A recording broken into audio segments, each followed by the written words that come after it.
तुझ्यापासून जर असतं तर तू धुळे घेऊन दारोदार फिरला असतोस कसा. हे शब्द मानवचे बरोबर आहेत का चुकायचो? बरोबर आहे. हे शब्द ऐकून गोरक्ष काय म्हणतो? बनंगापाशी बनंग गेला, तो काय देऊनी तृप्त झाला. खडका उदका पान्ना बोला, कदा काळी दिसेना. अरे मला एक भिकारी गेला दुसऱ्या भिकाऱ्याकडे मागायला. ही बी मागवा आणि ती बी मागवा. ह्याच्यापासून द्यायला काही त्याच्यापासून घ्यायला काय नाही. आता एखादी वेळेस माणसाला ताण लागले गेला म्हणजे पासाला पडायला त्याला जमर का तुझी ताण भागल का? तशी तुझी अवस्था आहे. म्हणजे तू भिकारी आणि मला म्हणतो तुला काय पाहिजे? मला काही सुद्धा पाहिजे नाही. तुम्ही तेवी हिंडता अन्नासाठी, आम्ही काय देणार जेठी. नाथ म्हणे इच्छा तुष्ट, आता तुझी करीन बा. आता पुढे जाऊन काय सांगितलं मालिकानं? तुम्ही घरोघर भिक्षा मागत कसा करता? पोट भरण्याकरता फिरता ना. मग तुमचं पोट भरणार मला तुम्ही काय देणार? तुमच्यापासून मला देण्याकरता आहे का असा प्रश्न विचारल्यावर गोरक्ष त्या मालिकाला काय म्हणतात? तेरी म्हणे पुरे बोलणे, काय आहे तुम्हा स्वाधीन. तरी आणिक तुझ कारण, लागत असे ते माग. त्यावेळी मालिकानं सांगितलं त्या गोरक्षाला काय तुम्ही जेवला ना पोटभर. बरं आणि काय तुम्हाला जेवायला पाहिजे? आपण जेवायला जर तुम्हाला पाहिजे असेल तर मला सांगा, मी आणून देतो. सरळ सरळ बोलून टाकल्यावर नाथ म्हणे रे एकदान, तुवा दिदिल्या झाले प्रसन्न. तरी काहीतरी मजपासून, मागुनी घेई कृषी राया. आता त्यावेळी गोरक्ष म्हणतो तसं नाही म्हणले. तू मागितल्याबरोबर मला पाणी मागितल्याशिवाय ऑर्डर दिलास. एक गोष्ट मागितली मला दोन गोष्टी मिळाल्या. आता दुसरी गोष्ट मागणं तुझ्याकडून मला बरोबर वाटत नाही. त्याच्याकरता काय कर? तुला माझ्याकडून काय मागायचं ते मागून घे. हे शब्द ऐकल्यावर नेहरू म्हणे उगला आहेस, तुवा काय घ्यावे आम्हास. तरी काही न मागू सुरस, पंथ आपुला क्रमा का. आता तुझ्याजवळ असून मला देण्याकरता आहे का? ह्याला घडले डोळ्याला काय दिसला? हातामध्ये कोणते फावडे आणि कापड झोळी. आणि झोळीमध्ये काय राखापासून काय होतं? आणि काय तू मला देणार आहेस? तू काय कर? आलेल्या रस्त्यावर तू परत नेट असा मान त्याला रागाला म्हणू लागल्यावर ऐसे बोलता मनिकना मी, गोरक्ष विचारू आपले मनी. अडबंग असती प्रसिद्ध मी, सदा विपणी बैसुनिया. एवढे शब्द ज्यावेळेस मालिकांना ऐकून मालिकाचे घेतल्यावर गोरक्ष नाथानं मनामध्ये विचार केला. काय म्हणून केला? आता शेतकरी म्हणल्यावर राडाने राहतो. त्याला शाळेतून तिथे काही गाठ पडलेली नसते. पुन्हा शेतकरी उठले की काय करणार? आपल्या कामात धंद्याला शेतामध्ये जाणार.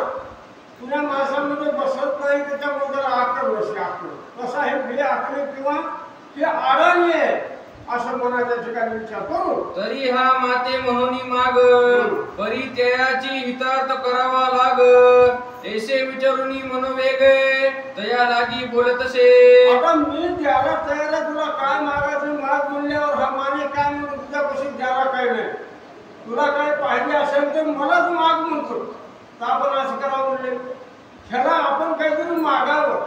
ह्यानं देणार का नाही देणार आपण ह्याची परीक्षा घ्यायची असं गोरक्षाने विचार करू. म्हणे प्रशिरया एक वचन, तू आम्हासी मनशील देऊ देणे. तरी मार्गे सरस वचन, निश्चय करुनिया बोलावे.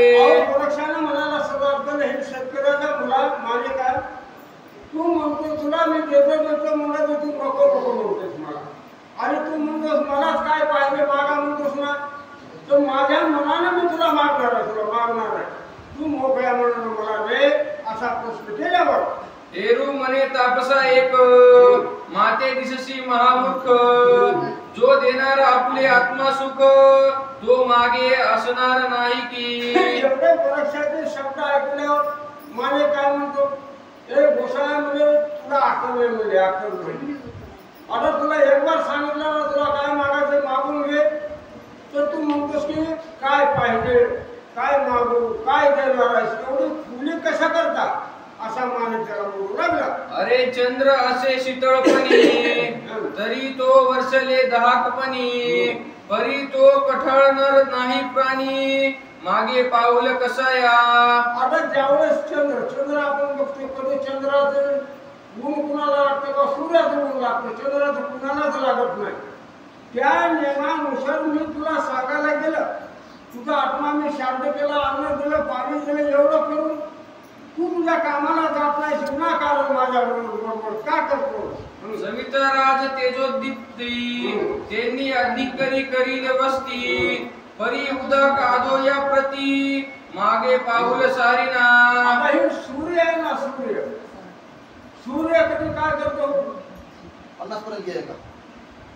सूर्य कधी घर करतो का? सूर्याला घर केल्यावर जळून गेल्याशिवाय राहणार नाही. त्या लेवाप्रमाणे शेवट सांगितलं मालिकानं काय, तू मागितलेलं मी दिल्याशिवाय राहणार नाही. वरला चंद्र खाली येईल, काहीतरी भानगड झाली, तू मागितलेलं मी दिल्याशिवाय तुला राहणार नाही. जरी कोणते मागणे सताळपणी, तरी आदोया प्रती महाबळी, त्या कृपणत्व कादा काळी अंग लागी स्पर्शिना. तरी कोणते मागणे तुते, मागुनी घेईल त्वरिते, मग बोलते निश्चयते, निश्चय माझे पाही का. ऐसे बोलता विपुली वार्ता, गोरक्ष म्हणे आपुल्या चित्ता, तरी मनाचे कारणे मागू असा, कैसा सांभाळील पाहू तो. आता एवढे मालिकाचे शब्द काय काय ऐकले? तुम्हाला तुम्ही मागायचं ते मागा. काय सांगितले मालिकानं? मी जर नाही दिल्यावर माझे आजोबा पंजोबा जेवढे मरण पावलेले ते स्वर्गाला असले तर नरकाला बसले, पण मागितलेलं मी दिल्याशिवाय राहणार नाही. खरं केल्याशिवाय माझा शब्द राहणार नाही. एवढं शेवटचे पूर्ण ऐकल्यावर गोरक्षाने विचार केला, आता ह्याला आपण मागून मागून काय मागावं? आता हो मनाला उदार दिसतो, मग ह्याला मागायचं काय? गोरक्ष काय मागतो? आपण आता पुढे ऐकू. ऐसे विचार करून चित्ती, मन माझ दावी मने माझ दावी की विपणपती, जे जे आवडेल तुझे चित्ती, ते तू करी महाराजा. आता ज्या वेळेस एवढे शब्द ऐकल्यावर गोरक्ष काय म्हणतो त्या शेतकऱ्याला, मालिकाला, तुझ्या मनानं जे काम करायचं. समजा आपल्याला जेव्हा वाटू लागलं किंवा ह्या गावाला जायचं असा मनामध्ये विचार केला, त्या विचाराचा उलट वागायचं. आता भूक लागली म्हणून जेवायचं नाही, उपवास करायचं. समजा हे काम करायचं म्हणून आपण कामाकडे जायचं नाही, काम सोडून बसायचं. समजा कुठला फोन आला पुण्या गावाला जायचं तर त्याच्या विरोध म्हणजे गावाला जायचं नाही, जाग्यावर सगळं सोडून बसायचं. असं गोरक्ष आणि त्या मालिकाचं सुरुवात झालं. काही एक इच्छिले तुझे मन, ते तू न करणे हेची मागणे, इतके देऊनी तुष्टापणा बोलवी का कशी राजा. हुशार असेल तर गोरक्षानं काही पैसा मागितला का नाही, काही धन मागितलं का नाही, फक्त त्याच्या कामाची विरोध दिशा. काय मागितली विरोध दिशा? म्हणजे तुझ्या मनानं जे करावं वाटावे ती तुझ्या मनानं करायचं नाही, ते सोडून द्यायचं.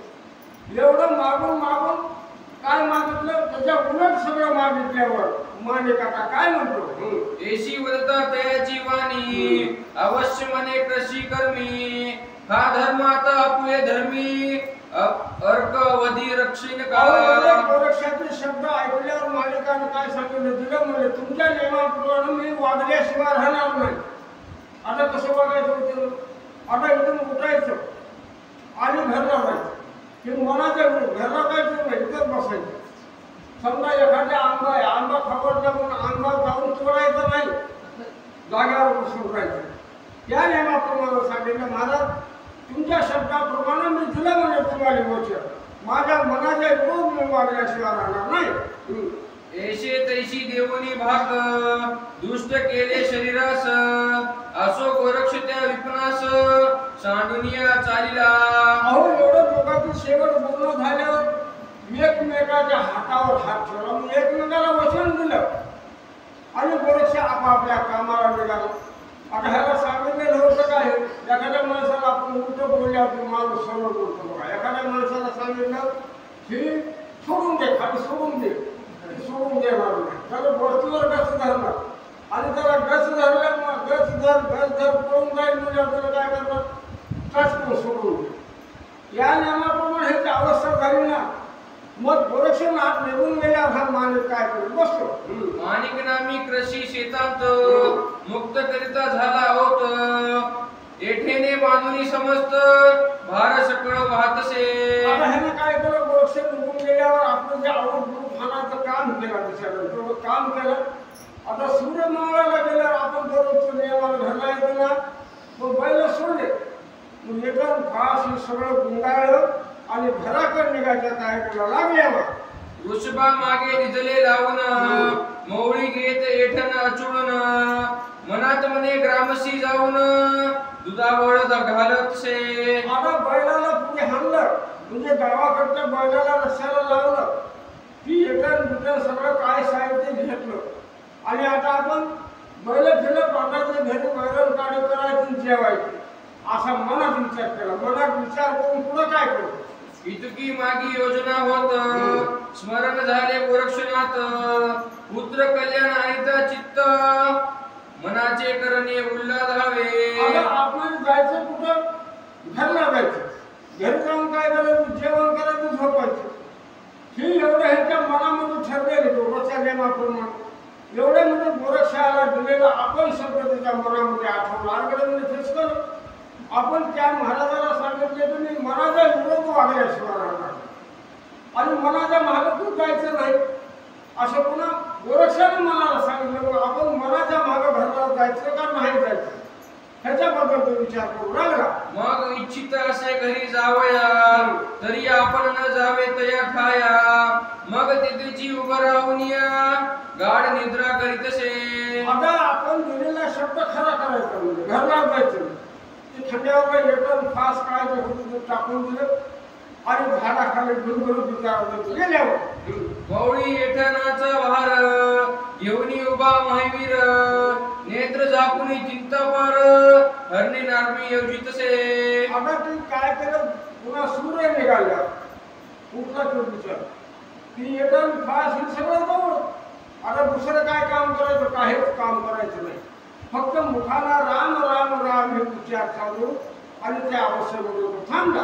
मग इच्छी हालून याग परीन हाले धडभाग स्थिर होऊन संचारले योग वचनार्थी संपादी. आता एवढ्या वचनामध्ये पक्का विचारा तो अडाणी शेतकरी म्हणल्याप्रमाणे झालं ना त्यानं ज्यावेळेस राम राम नाम स्मरण करायला सुरुवात केल्यावर आपण ह्या जागेवर उठायचं सोडून टाकलं.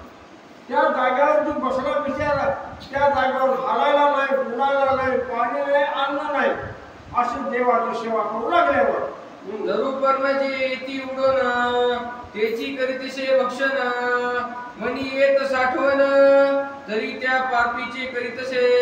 आता मग भेटत ज्यावेळेस नाम स्मरण नामाचा उच्चार देवाचा करत असताना ताट भोग लागत असेल ऐकणाऱ्यानंतर मग कसा जोड करायला येणारा पाला पाचू आहे वाऱ्याला येणारा पाचू पाचू पाला पाचू ह्या त्याचा जोडून जाऊ लागला घर धरायचं खायचं लगे आपलं देवाचं नाव चालू. मग संस्थिती वाळवला अकस्मात येतसे मुखावर तितकेची प्रशास आहार पर आम्हाला मन होतसे. आता भूक भागवण्याकरता आलेला पाचवा काही काढून कसकून आलेलं खायचं तो आणि येणारा वारा पाणी प्यायचं येणारा वारा त्याच्यावर कान भागवायचे आणि मुखानं राम नाम चालू राम नामामध्ये बिलकुल सुद्धा त्याला खंड करू दिला नाही. ज्ञानदेव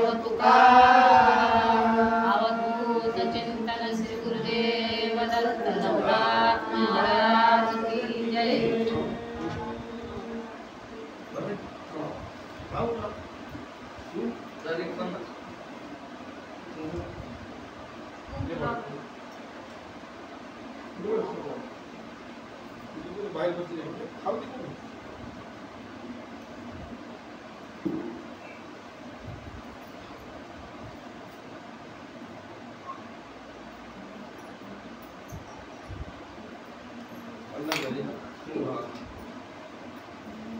कुंडली गोदांत श्री ज्ञानदेव महाराज की जय. श्री गणेशाय नमः. तेने क्रज झाले शरीर सकळ आटून गेले बुद्धीन माऊत मनावयातील बर स्वप्नी माझी दिसेना. अहो माणसाला एक दिवस उपवास झाला समजा एखाद्या धरतीत माणूस सकाळी काहीतरी फराळ करायचा, शेत खायचा, आंघोळ खायची, शाबू खायचा, भोग खायचा. दुपारून त्याचा चेहरा सुकल्याशिवाय राहतो का? राहत नाही. माणूस लहान काम केल्यासारखे एक दिवसाच्या उपवासाला होते. आता उद्या संकट चतुर्थी आहे, संध्याकाळी बघा माणसं एकाच्या तिकीट तोंडावर टवटवीत राहणार नाही. मग ह्यानं 8, 10 महिना 15 दिवस असं अन्न पाणी सोडून दिल्यावर ह्याच्या शरीरावर सगळं मांस आटून गेलं, रक्त नाहीसं झाला, फक्त उरला का हाडाचा साठा. तिथं झाला एक उभा राहिला गड्डनायक एकीकडे तपो पाळक भद्रिकाश्रमी पातला. आता इकडे ह्या कुणाला मालिका रात्रंदिवस देवाचं नाव घेत असताना अन्न पाणी सोडून दिलं, जाग्यावर होतो तपश्चर्यामध्ये देवाचं नाम समजत करून तिथं शेतामध्ये उभा टाकला. अलीकडे गोरक्षनाथ ह्याला कामाला लावून भद्रिका आश्रमाच्या ठिकाणी जाऊन पोहोचले. भद्रिकेद्वारा नवनीत त्वरित पाऊस आलेला चौरंगा नाथन तवा ग्वाग्राही शरीरावरती वाळवा बाळू विराजले. भद्रिका आश्रमात गोरक्षनाथ गेले, भद्री नारायणाचं दर्शन घेतलं, नमस्कार केला. गोरक्षाच्या मनामध्ये आठवण कुणाची झाली? चौरंगनाथाची आठवण झाली. ज्याला हात नव्हते, पाय नव्हते, आपण त्याला एका गुहेमध्ये गोठ्यामध्ये तपश्चर्याला बसवले. मग जाऊन बघावं आहे का मेलाय. त्यावेळी गोरक्षाने जी तोंडाला लावलेली शिळ होती ती काढली आणि चौरंगीकडे बघितल्यावर चौरंगी दिसलाच नाही.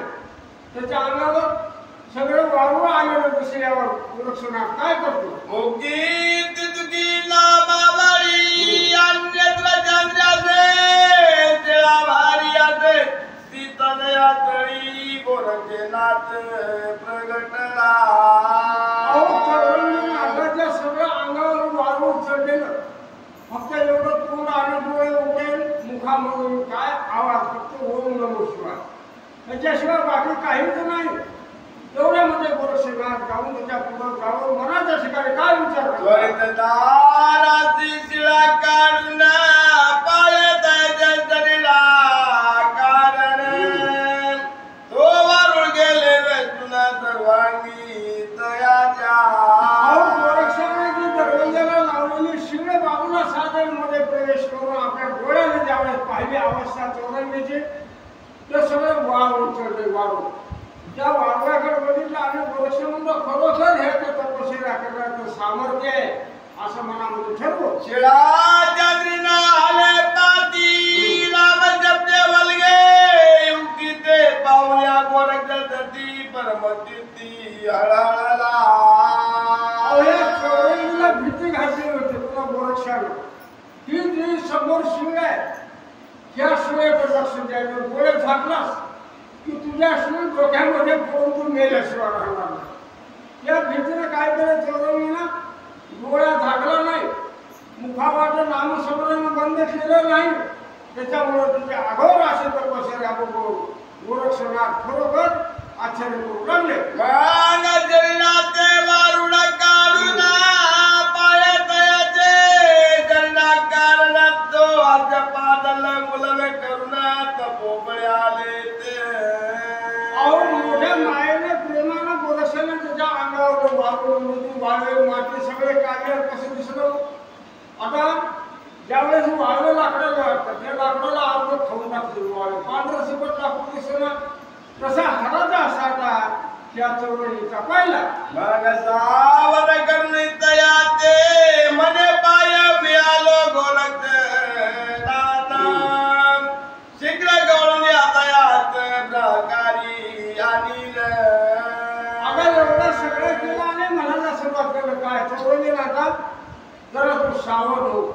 डोळे उघडून उभ्या तुझ्या समोर मी गोरक्षनाथ आलो असे शब्द चौरंगीने ऐकल्यावर मग कृपया करीत अवलोकन शरीराच्या द्याली दारुण मोठे मंदी गोरक्ष चरण म्हणे सनात झालो असे. गोरक्षाने काय सांगितलं? चौरंगी मी आलो, पण चौरंगीची अवस्था त्याच्या मुखामधून शब्द सुद्धा निघत नव्हता त्या विचाराचा. एवढा अशक्तपणा ज्यावेळेस पाहिला गोरक्षाने त्याचा हात फिरवल्याबरोबर तो भानावर आला, शुद्धीवर आला आणि डोळे भरून गोरक्षाला पाहिल्यावर गोरक्षाच्या पायावर डोकं ठेवून नमस्कार करू. या परितयाची अलिंगुनी नाथ मने बघायचा झाला जरी दांत येरी मने मदन माहित नाही त्यामुळे विचारा. आता सावध होऊन नमस्कार आणि केल्यावर गोरक्षानं काय विचारलं, हे चौरंगनाथा तुला मी तपश्चर्याला बसून 12 वर्ष गेलो, मग तपश्चर्या तू करत असताना तुला दुःख झालं का नाही झालं? त्यावेळी चौरंगीनं काय सांगितलं, तुम्ही मला बसवला गेला, मला सुख आणि दुःख कशाचा बी पता लागला नाही. परी चौरंगी न करणी भक्षणा बैसला होता चिडा लक्ष्मण मग पळीचे बरवता प्रमाणे रोखोरक्षाचे दाविली. आता या चौरंगीला भीती काय घातली होती गोरक्षाने? मुखानं नाम उच्चार म्हणजे राम राम नाम बंद करायचं नाही आणि शिवेकडे लक्ष दिलेलं आहे ना, त्या शिवेतून इकडं तिकडं नजर फिरवायची नाही. समजा शिवेतून जर नजर इकडे तिकडे फिरवला ती शिवे तुझ्या डोक्यामध्ये पडल्याशिवाय राहणार नाही. त्या भीतीने कशाकडेच काही मागं मन गेलं नाही. फळ नका पाहुणी तपोजटी विष्णुकडे आपल्या पोटी मने दंडयाची तपोराटी ब्रह्मती कातरक. अहो एवढे अघोर आणि कठोर तपस्या ह्या चौरंगनाथाने केलेली बघितली आणि मनाच्या ठिकाणी गोरक्षानं जाणून घेतल्यावर काय विचार केला, खरोखर चौरंगी सारखी तपस्याने जीवाला कष्ट घेणारा ब्रह्मदेव सुद्धा नाही, ब्रह्मदेवाला किंवा इंद्राला सुद्धा होणार नाही एवढं कार्य माझ्या भक्तानं चौरंगीनं केलं. रामाची कृपा वेष्टनी बोळी देवीला वरद पाणी या गृहाचे पुन्हा दावणी ब्रह्मसनातन केला अहो असं. एवढं त्यावेळेस या शिष्याचं कौतुक म्हणजे चौरंगीचं कौतुक मनाच्या ठिकाणी गोरक्षानं जाणून घेतल्यावर गोरक्षाला मनाच्या ठिकाणी आनंद झाला आणि मोठ्या आनंदाला कृपेचा हात चौरंगीच्या डोक्यावर ठेवला आणि कृपा दृष्टीने ज्यावेळेस पाहिलं कुणाकडे चौरंगीकडे त्यावेळेस चौरंगी पहिलं तर जसं शरीर होतं त्या नियमाप्रमाणे झाल्यावर मग ते रावण धनाचा जगाय करविला विद्यानाथ अत्र तत्र बहुवत प्रवीण झाला महाराजा. आता पहिलं त्या सारखे त्यावेळेस चौरंगीचं शरीर झालं. मग काय केलं गोरक्षानं त्याला भद्रिका आश्रमावर दोघं राहून काय काय जेवढी विद्या आहे नाथपंथाची दीक्षा दिली आणि सगळ्या पूर्ण विद्येमध्ये शिकून पारागत करून मग सगळ्या देवाचे पाचारून तपोबळ गेले सदन मग सगळं दैवते तुष्ट करून वरद प्रज्ञा आराधिले. अहो गोरक्षानं काय काय कार्य करायला सुरुवात केली आहे चौरंगीला. जसं काय नियमानं मच्छिंद्र नाथानं तपस्या केली तिथून कुठे देव बोलवले तिथून कुठे देवाकडून वर मागून घेतला त्या नियमाप्रमाणे गोरक्षानं ह्या चौरंगी नाथाला वर देण्याकरता सगळे देव बोलवले सगळ्या देवाकडून वर द्यायला सांगून सकळ देवर देऊन बाते झाले आपले स्थान येरीकडे भद्रिके नमुन चौरंगीचं निघाला. आता ग्रंथकर्ते काय म्हणतात तो ऐकण्याला गोरक्षाची आणि चौरंगीची भेट झाली. गोरक्षानं चौरंगीला अनुग्रह दिला, सगळ्या देवाला बोलवून घेतलं, सगळ्या देवाकडून वर दिला आणि चौरंगी आणि गोरक्षनाथ भद्रिका आश्रमामधून ह्या पृथ्वी तलावावर यात्रा करण्याकरता निघाले. वरे यवनी वै धर्मते जगदर्पते जात चौरंगीचे कोणाने पुरदावित मने बारे तुवा माता तात भेट घेई तयाच्या. आता हिमालय पर्वत कुठं आणि हा विदर्भ कुठं एवढा रस्ता दर मुकाम करत कुठं आले. ह्या विदर्भ देशामध्ये ज्या चौरंगीचं गाव होतं त्याच्या बापाची जी राजधानी होती त्या गावामध्ये येऊन चौरंगीला गोरक्षनाथ काय म्हणतात, भेटसी तरी कैसा त्याचे जगी जाऊल्या ती ज्ञात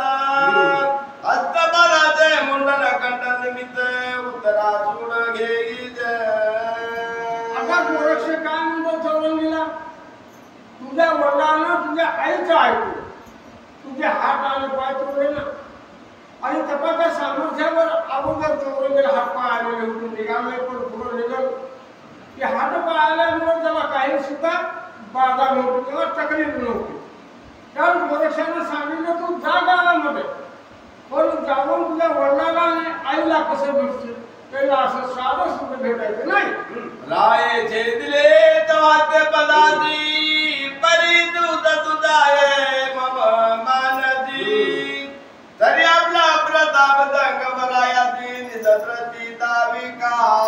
त्या राजाने ज्या बापांना बायकोचं ऐकलं, तुझे हातपाय तोडले ना, तर ते हातपाय का तोडले आणि कशाहून तोडले हे तुझा काही देखील अर्थात गुन्हा नसताना तोडले ना. महिला असं नाही म्हणले, तुझं काहीतरी नवर आणि प्रायचित त्यांना दिल्याशिवाय मुकाट्याला जायचं नाही किंवा भेट घ्यायची नाही.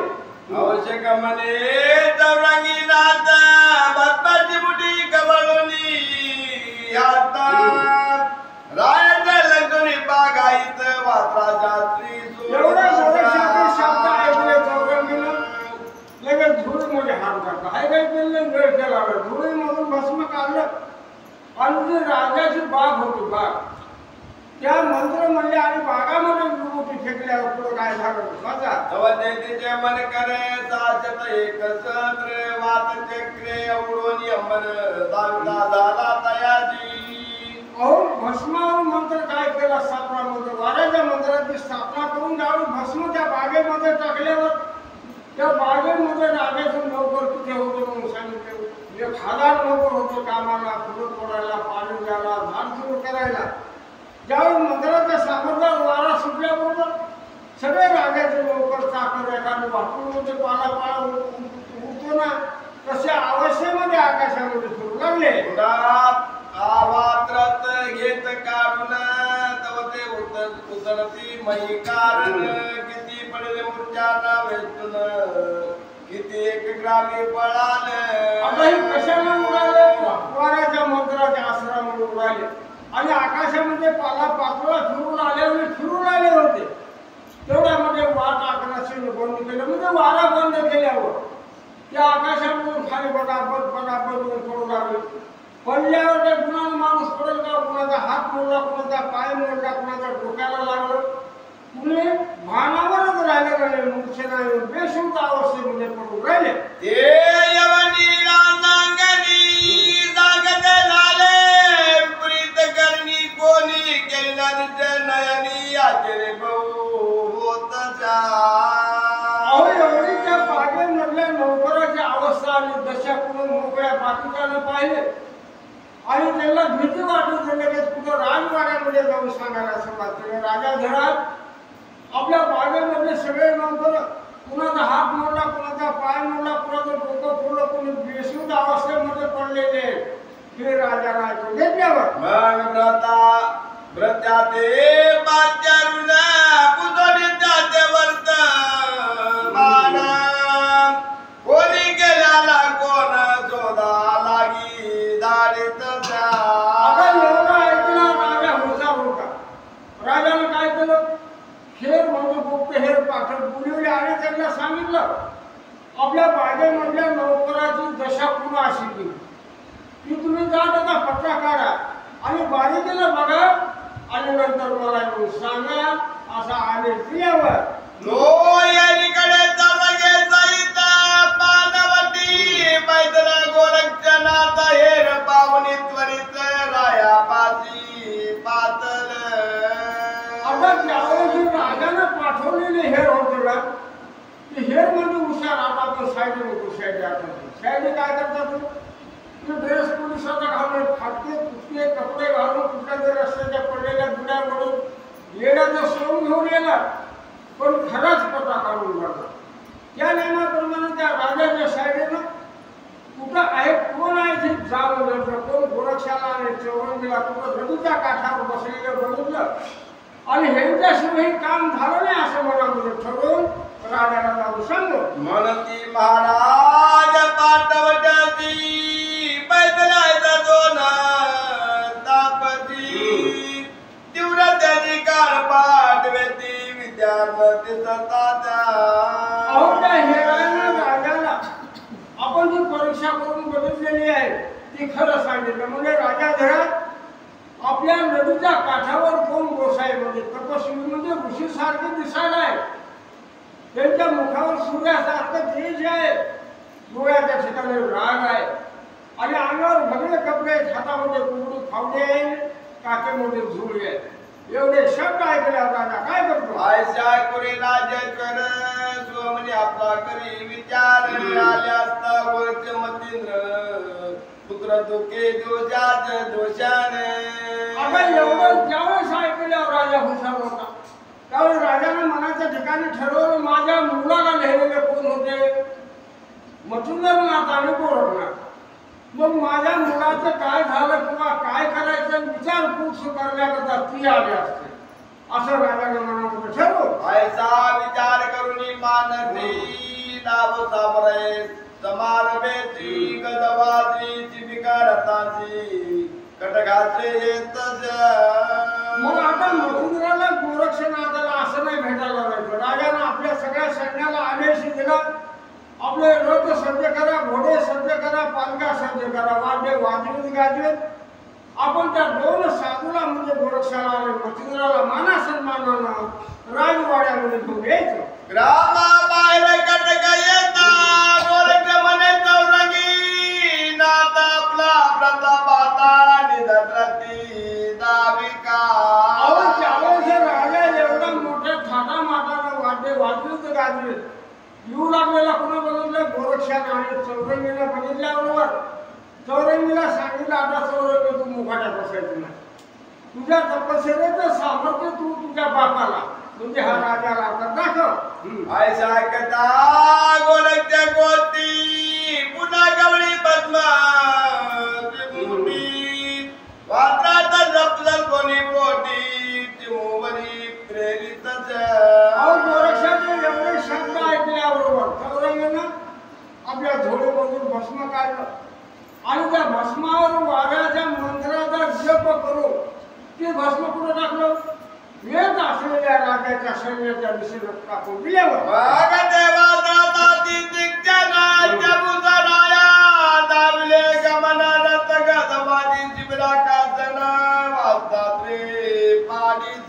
एवढा वारा सुटला, एवढा वारा सुटला. आता किती वारा सुटला? आता किती जरी वारा आपण बघितला असेल, वाऱ्याने मोठमोठे झाडं म्हणून पडणार, मोठमोठ्या बिल्डिंग उलटून पडल्याशिवाय राहत नाही. वाऱ्यापुढे वाऱ्या एवढं लहान नाही, वाऱ्या एवढं मोठं नाही. त्या म्हणीप्रमाणे सगळं राजाचं सैन्य उडू लागलं. रथासहित घोड्यासहित अशी राजाच्या सैन्याची अवस्था केल्यावर सकळ सत्विती दिनवानी ते शब्द ऐकूनी तपोज्ञानी दौरगीती म्हणे घे उतरणी तमो सहित रायाच्या. एवढ्या सैन्यामध्ये हाहाकार झाला. सैन्याला वाटलं आता आपलं नगदी मरून आलं, नगदी मरून आलं म्हणून सगळेजण हात जोडून राजा सुद्धा कुणाला ह्या गोरक्षाला आणि चौरंगीला विनंती करून काकून येऊ लागल्याबरोबर गोरक्षाला सांगितलं काय चौरंगी आता बस करून बोलले की वाऱ्याचा आश्रय काढून घे म्हणजे वारा शांत कर. त्यावेळेस चौरंगी काय करतो? मग तो कुशल प्रज्ञावंत बलवंत राज आड करीता मग सकळ आटोनी गेला वात तमो मिरवली लग्न मोळी. आता एवढे आज्ञा शिरसा मान्य करू वाटाकर्षण मंत्र काढून घेतल्याबरोबर काय झालं? वारा शांत झाला. वारा शांत झाल्याबरोबर सगळ्या सैन्याला वाटलं आलेलं संकट गेलं, आपण आता वाचला. सगळेजण त्या डोंगराच्या आजूबाजूला चौकून येणार घेऊन हात जोडून सगळे विनंती करू लागले. आपला घर मने उतरणी आले चमुत मगर मगरायाचा कटक बाहेर उतरले तळवटी. आता राजाने एवढं पाहिलं. राजाला काय सांगितलं? कुणी घोड्यावर होता, कुणी हातीवर होते, कुणी रथामध्ये होते. सगळ्याला सांगितलं. राजाला काय आता म्हणजे तुम्ही सगळेजण आपापल्या वाहनाच्या खाली उतरा, पायी चलत आपण ह्या दोघांची भेट द्यायची असं सांगितले. चौरंगीचे बोलला गोरख कुमार विद्यार्थी करून नमस्कार दुष्ट सिद्धी मिरविका. एवढा आधी बेजार कुणाला केलं? राजा शेषांगराला केलं, म्हणजे ह्या चौरंगीच्या बापाला केलं, सगळ्या सैन्याला बेजार केलं. आणि ज्यावेळेस शेषांग राजा पायी आला, म्हणजे पायी आला, त्यावेळेस सांगितलं चौरंगीला आता मनातला अभिमान काढून टाका. आपण जरी किती जरी मोठे असलो, आईपेक्षा आणि बापापेक्षा मोठं कुणी आहे का? कुणी नाही. त्या नियमाप्रमाणे चौरंगी तू बापाच्या समोर जा आणि बापाच्या पायावर डोकं ठेवून नमस्कार कर. ऐसे बोलता चौरंगनाथ रावे धावनी धरिले हृदयात, माग परम प्रीती गोरख जाते चरणी भाळ अर्पितच. अहो एवढे शब्द ऐकल्याबरोबर चौरंगीने धावत पळवून जाऊन बापाच्या पायावर डोकं ठेवलं, बापाला नमस्कार केला. बापाने चौरंगीला आपल्या हृदयाच्या ठिकाणी कडकडून धरून भेट दिली आणि लगेच राजा शशांकात येऊन गोरक्षाच्या पायावर डोकं ठेवून गोरक्षाला नमस्कार करून मग गोरखचे ही तरुणी हृदयी म्हणे राया आता प्रताप पायी म्हणे तुझा समान आहे भेटला नुने कायाच्या. लगेच गोरक्षनाथाने सुद्धा राजाला कडकडून भेट दिली आणि गोरक्षाने काय सांगितलं, राजा तुझ्या चौरंगीचं सामर्थ्य बघितलास का? त्यावेळेस राजाने काय सांगितलं, गुरु सारखा शिष्य झाल्याशिवाय राहणार नाही ना. तुम्ही त्याला विद्या शिकवल्यावर त्याच्यामध्ये काही सुद्धा आता कमी राहिलं नाही. यापर्यंत ते चौरंगीनाथ वज्रात निर्माण करीत पूर्ण करुणे महापर्वत अर्थात पंक्ती मिरवितच. आता आपल्या बापाला आपली विद्या दाखवण्याकरता काय केलं, वज्र आश्रम निर्माण केलं आणि एक पर्वत सुद्धा निर्माण केला मोठा. कशाने? विद्येच्या सामर्थ्याने. आणि आपली कला काय दाखवायची बापाला दाखवायला सुरुवात केली. या परी त्याच्या अंगाला गोरखाची मध्ये चतुराव आरोहण करून दीपिके वर राजसदनीत लाज. अहो एवढं राजा शशांकाने पाहिलं काय आपल्या चौरंगीचं सामर्थ्य. त्यावेळेस पुन्हा डबल हात राजाला जोडले आणि म्हणायला सुरुवात केली, गुरु महाराज आता आमचं शत्रू घेऊ नका, म्हणजे आमचं शत्रू घेऊ नका, आमच्यावर तुम्ही कृपा करा आणि माना सन्मानानं पार्टीमध्ये बसवून राजवाड्यामध्ये चला म्हणून विनंती. या परी बोले चौरंगीनाथ अभिनय उत्तम ग्रहात सप्तन मात्र तुझे गुणे मनात तपाद छेदिल.